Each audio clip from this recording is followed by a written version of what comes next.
children's lives are on the line. Responsible gun owners are fed up. We keep on fighting until something is done. Take away the rights of the American people who follow the law. We need to ban assault weapons. How many children need to die? The criminals do not follow the law. Enough.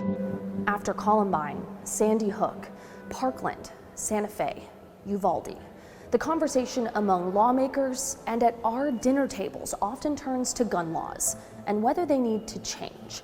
We wanted to take a close look at some Texas laws and see how they compare to other states.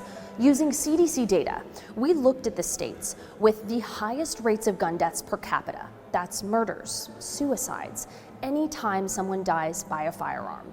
Those are Mississippi, Louisiana, Wyoming, Missouri, and Alabama. Then we also considered California, Illinois, Florida, and of course Texas, which have slightly lower rates relative to their larger populations.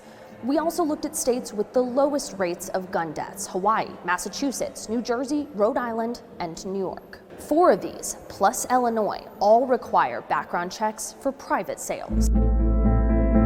In addition to the federally required background checks for sales at licensed vendors and gun stores. It does change a little bit from state to state, but this is the general federal form. Those background checks are not required for gifts or private sales in the other states we evaluated. In many states, the rule is 18 for rifles, 21 for handguns, which is in line with federal law. But several of the states with higher rates allow people 18 and older to buy both handguns and rifles through dealers without a federal firearms license. New York recently joined Hawaii, Illinois, and California in requiring people to be at least 21 to purchase either kind of firearm.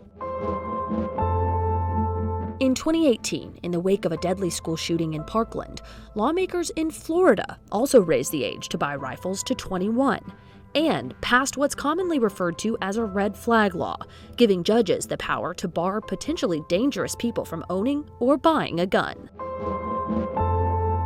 In the same year, after the Santa Fe, Texas high school shooting, our lawmakers held school safety roundtables, and some gun safety legislation was on the table. We're still here because the crisis is still here. Mom-turned-advocate Nicole Golden says her group, Texas Gun Sense, watched as school safety legislation passed without any gun regulations included. That was, of course, discouraging. We have a ton of laws on the books. Meanwhile, Texas Second Amendment rights attorney Richard Hayes says his years working as a felony prosecutor showed him the focus should be on enforcing current laws. I think some of these could have prevented it. He points out an existing part of the Texas Health and Safety Code that he says functions like a red flag law and should be used more often. Under Chapter 573 is we say, hey, look, this actor is a dangerous person, and we are going to temporarily seize them, and including we get to take their firearms. And I think that's so much better to focus on the dangerous person as opposed to just a firearm by itself. Golden says she knows they can't prevent every instance of gun violence, but believes in adding different layers of protection. I don't think that the public is going to accept just the status quo anymore, especially after what happened in Uvalde. We also evaluated mass public shootings in each of these states using a survey from the National Institute of Justice. But we didn't find a clear correlation between those incidents and any specific legislation. For instance, some states with more gun regulations still saw higher rates of mass public shootings. You can explore this study, its findings, and other state laws online now, or pause and scan this code to head straight there.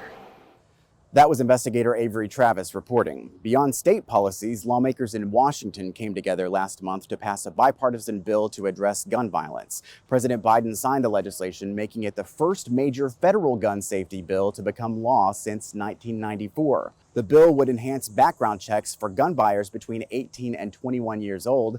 It also provides funding for states to enact red flag laws that allow firearms to be temporarily confiscated from people deemed dangerous. The funding can also be used for other crisis intervention programs like mental health courts. And it closes the so-called boyfriend loophole, expanding federal law that prohibits domestic abusers from buying guns to include dating partners. That's how things are, well, they're traumatizing kids. It's like, well, come out and look at it. And once you look at it, you're going to understand that your kid needs this. How a new type of training tailored for all grade levels aims to put power in students' hands. Could it work in Texas?